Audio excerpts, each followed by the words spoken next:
We are at the beginning of a new era. What does that mean for a new agriculture?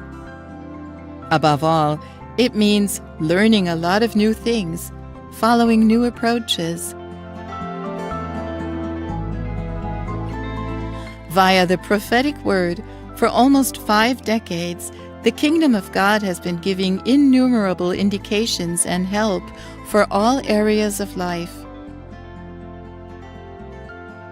This also applies to the new agriculture for the new era, an agriculture that is based on respect for the life in the soil, in the plants and animals.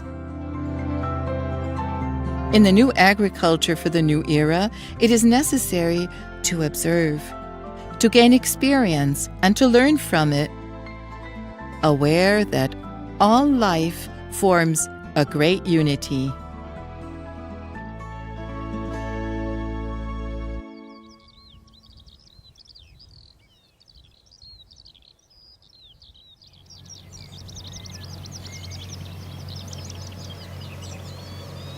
What lies here like a cloud of dust on the fields is the finest ground rock, and a refreshment for the field, primary rock dust.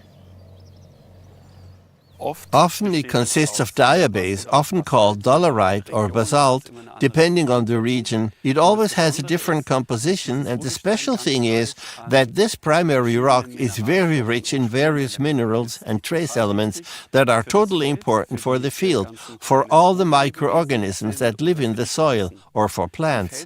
Every year the fields give us new produce, whether it is grains, squash, onions or vegetables. And for this new agriculture that we are learning about, it's for us to say, what can we give back to the fields? And the primary rock dust is plant strengthening or a boost for the soil life, which also acts very slowly in the soil. This takes place over a longer period of time, so that the nutrients are then available to the plants. In addition to the rock dust, we also provide the fields with bran, for example. Bran, that is the husks of the individual kernels of grain, which are also very rich in silicon and is also very good for the soil. Then we collect leaves in the fall, which we then often mix together with the bran, with spelt husks, rock dust and bread drink. This makes a great mixture which we then simply spread on the fields. All this is nourishment for the soil life.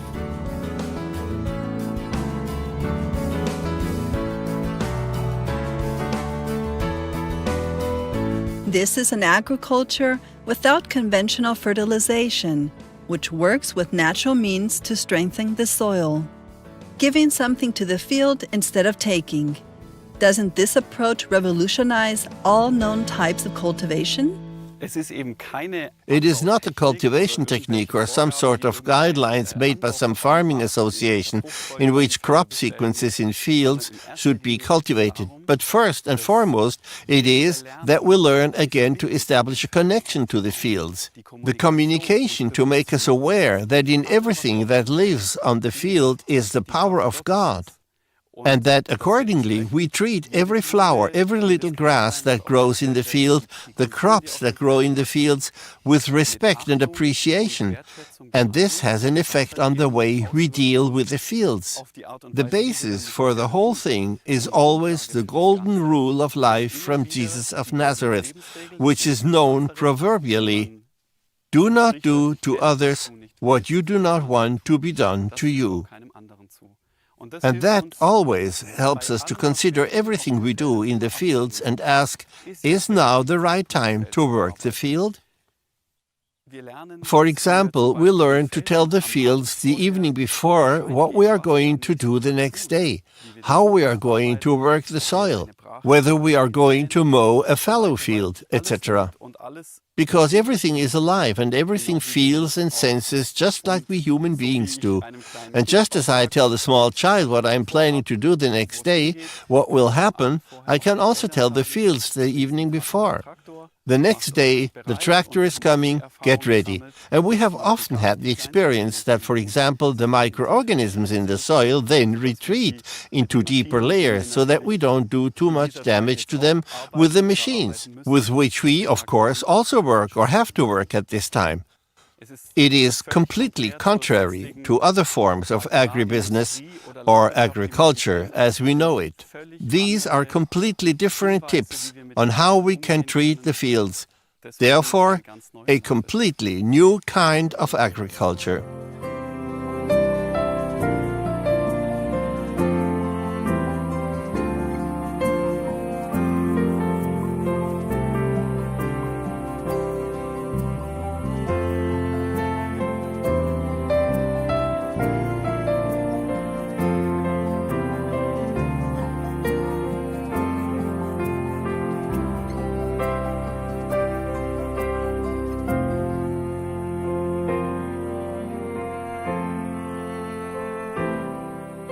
A new agriculture therefore means gaining a new perspective of the fields, of the soil, of the life.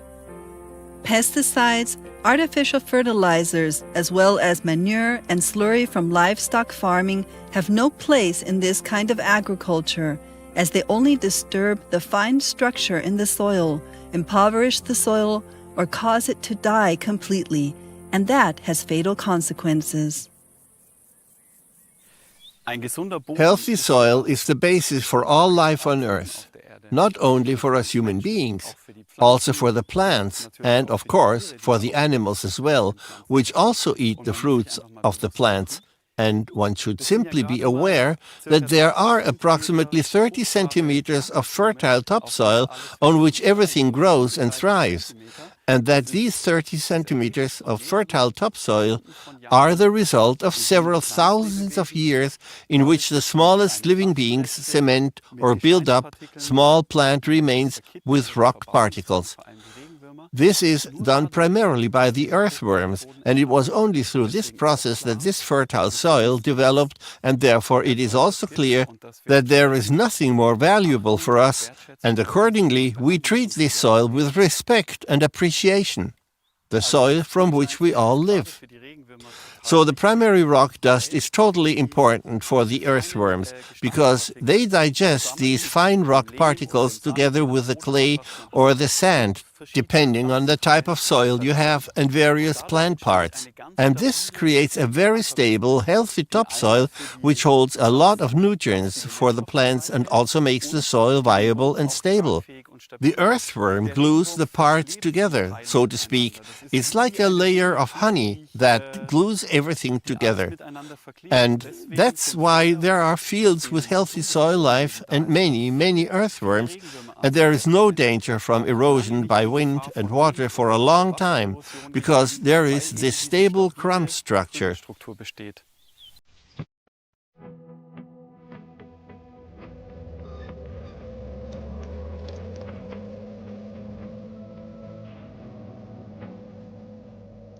Due to the many good experiences with the primary rock dust, all crops get this boost in the new agriculture. Whether in vegetable cultivation, the apple orchards, or in grain cultivation, every soil is glad for the gift of finely ground stone. Ideal is to apply it on the fallow fields like this one. The field, which has yielded grain for 2 years, is allowed to rest during the fallow year, to regenerate and simply let grow what the soil produces on its own. And who doesn't know this? When you are in the process of regenerating, an extra boost comes exactly right. So it is crucial that we find our way from taking, the farmer always harvests and receives from the field, into this giving bit by bit. And spreading primary rock flour is one of the greatest activities because as a farmer you come to the field and don't want anything from the field, and also don't work the soil and don't harvest and get something from the field, but because you simply give something to the field and all the many little helpers in the soil. And we do that several times a year. That was, for example, also a hint that we got from the Spirit of God, that you don't go to the field and apply as thick a layer as possible to the field, but rather apply it finely several times a year, so that the soil organisms can absorb it bit by bit. The soil organisms, who are they exactly? It is by far not only the earthworms. Beetles, spiders, centipedes, and springtails are also part of it. And the many, many microorganisms, the fungi and soil bacteria, which make up about a quarter of the living organisms in the soil. They are like a person's intestinal flora, which helps keep the entire organism healthy. You just have to realize that the whole life in the fields, in nature, that everything forms a great unity. And over the years, centuries, millennia, we have moved further and further away from this origin, from this unity. And for us, it is the task, especially for this new agriculture, that we as farmers again learn to find this unity in nature bit by bit. How we can gradually build up again this connection, this communication with the life in the fields.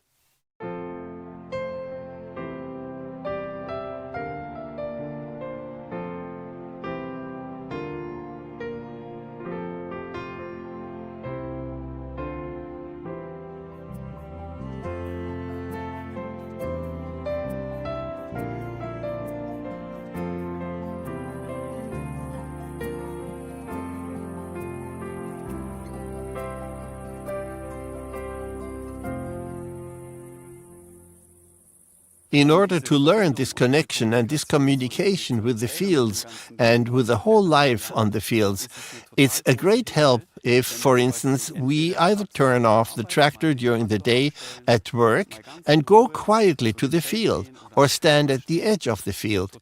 Of course, it's also really nice in the evening when everything is quieter, and then just watch. Just watch how the smallest creatures, the insects, for example, the bees, the bumblebees, pollinate the flowers at the edge of the field and busily collect nectar. How a small beetle is busy crawling up a stalk, or earthworms are trying to pull minced plant debris into a tube in the ground. And then you realize that all these creatures all have their tasks. The whole forms a large unit, and just because they all help together, can anything grow at all on the fields, can healthy plants and also healthy crops for the people thereby develop. This gives me great respect and also reverence for the life that is there in the fields, and then I cannot just race over the fields with a machine, or simply carelessly mow away the flowers at the edge of the field. That is no longer possible, because we simply learn to respect and appreciate the life, and also to be grateful for the many helpers in the soil, because we do not always understand. Without them, there would be no fertile soil, and we would have no food, nothing to eat. So we have to say quite clearly that the farmers themselves can, at most, cultivate the fields. They can sow, or perhaps also take care of the fields. And I have to honestly say that they can make an effort with, especially with the machines that we use today in farming, to cause as little damage as possible. But the whole growth and flourishing of the plants, that is all due to the soil life. The elements, the wind, the rain, the sun, the stars, and in the end we have to say that the whole growth and flourishing is all in God's hand.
helping animals, saving lives. This is what the International Gabriele Foundations stand for. They develop habitats for free-living animals, oases of life. A peaceful land where the all-love of the Creator can be felt more and more. In their beauty and diversity, all life forms are God's creation. People with a heart for nature care and provide for animals in need. Thereby, they orient themselves to the teachings of Jesus of Nazareth, particularly to the guiding principle, do to others as you would have them do to you.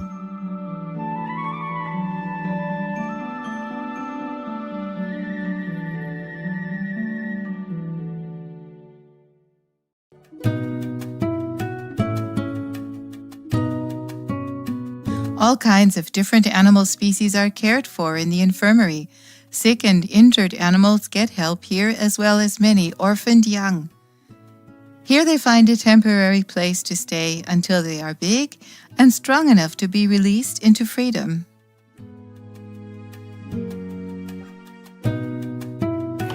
Well, good morning, little squirrels. The 3 little squirrels have only been here for a few days. They are orphans that were found in a state of total exhaustion. A room in the infirmary was fixed up for the lively friends, with plenty of places to climb and to hide.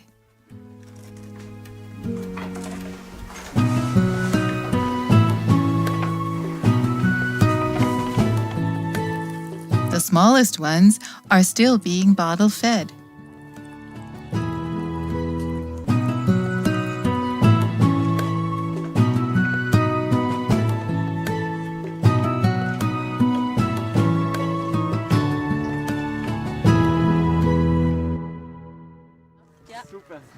A new guest already. For 3 weeks, the lively wild piglet was cared for by a family.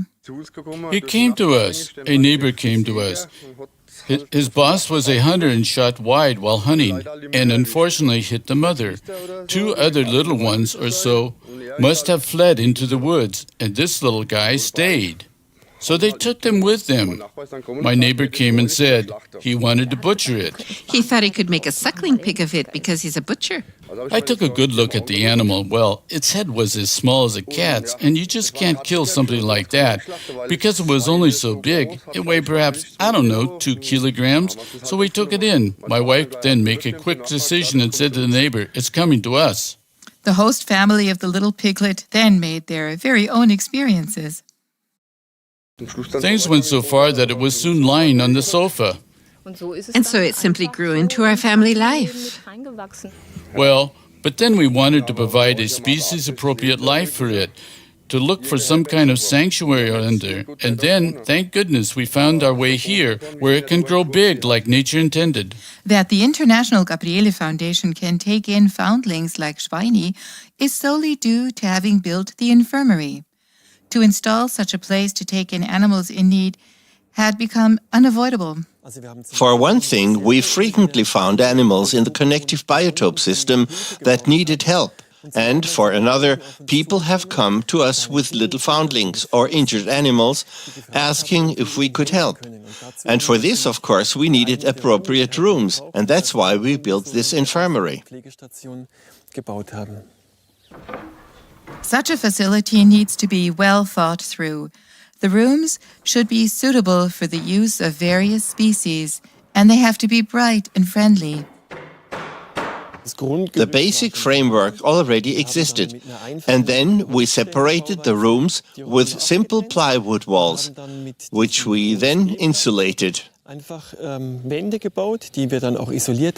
An important aspect was also to have enough light in the rooms, so we added lots of windows so that the animals didn't have to get healthy in the dark. We wanted to set up nice rooms for the animals using simple means, and for instance, we took rectangular window panes and simply cut round openings in the plywood, and with that you already get a nice room which also has a nice design and style. Newcomers like Schweini are checked for parasites, or possible illnesses right when they arrive. The veterinarian takes a stool sample. So we now examine this under the microscope. I look first in an overview magnification. Very nice.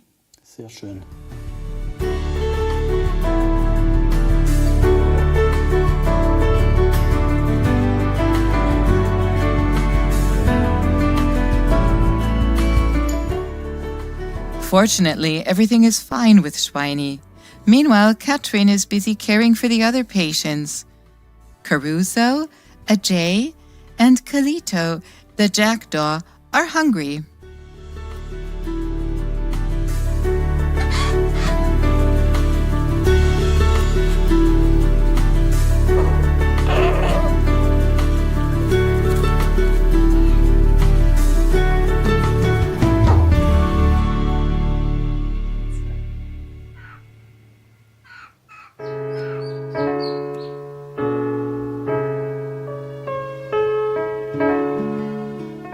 Swan Sylvan lost his parents and feels very lonely. Daniel visits him regularly to keep him company.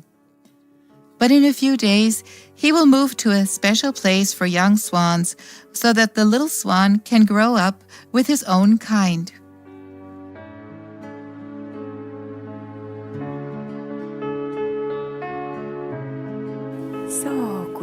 Good morning, Alwino.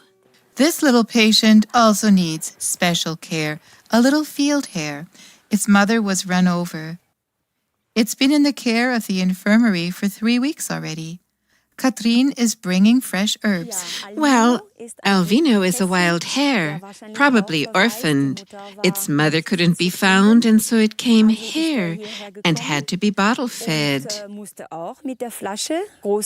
It's also gotten to know fresh plants and herbs, which later it will find for itself in its outdoor area and also in nature.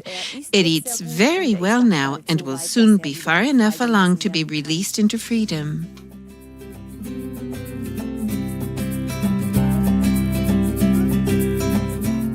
The care of the fawn Milo is similarly successful. Daniel gives it a bottle 10 times a day, and it's also eating fresh plants with great relish. Every year in early summer, several fawns are brought to us which have become orphaned.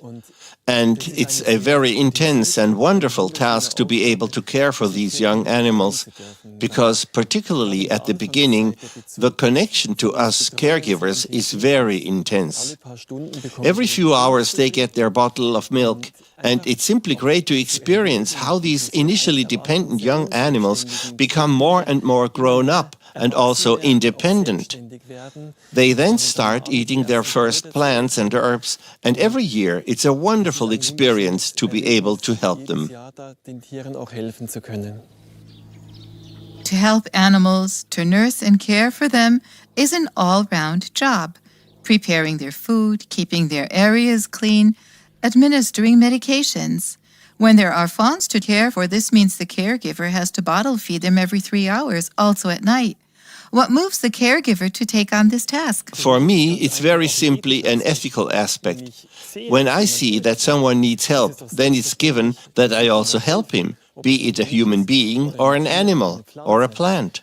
And Jesus of Nazareth essentially said, "What you do to the least of them, you have done to me." And so the help for the animals here in the infirmary is simply a very practical care, a responsibility for the animals, which are our fellow creatures. So here comes Fanes. Now we'll have a look. That's good. This eye was really bad. The clouding is gone, isn't it? You can hardly see it anymore. Initially, it was all clouded. If an animal gets sick or needs special care, then it doesn't always have to go to the animal clinic, but can quickly receive help here, like, for instance, Fanes, a little owl that broke its wing. Veterinarian Hans-Jörg Schilly is happy about the equipment and setup of the infirmary. Here in the infirmary, we have the ideal possibility for observing the animals. Due to the light-filled construction, we constantly have the animals in view and can immediately react when we notice something is wrong. We have all kinds of possibilities for treating them here. It's also good that we have the possibility to spend the night here, for instance, and to care for the animals during the night, be it medically or that they need their bottle. We have an appropriate table on which we can carry out small operations. We can do tests via the microscope, be it stool analysis, blood or urine tests. We have the appropriate medications here and bandaging material. We have all kinds of teas and herbs that we often use. And of course, we can also prepare the required foods because we have the cooking possibilities here. Hans-Jörg Schilling also uses natural medications in the treatments. He prepares teas, salves, and tinctures from native medicinal plants. We have a nice herbal spiral in the outside area where we can grow diverse herbs. These herbs are then harvested at the appropriate time. Hares, wild pigs, squirrels, an injured owl, this calls for flexibility and also expert knowledge. The caregivers do everything they can to do justice to each individual animal that is entrusted to them, so that soon it can again lead an independent life in freedom. I think that we human beings are too little aware that we are a part of nature, and especially the wild animals' habitats are very strongly impaired by us humans. We have destroyed a large part of their habitats, and by way of the infirmary, we can advance a kind of making amends. We can simply help these wonderful creatures.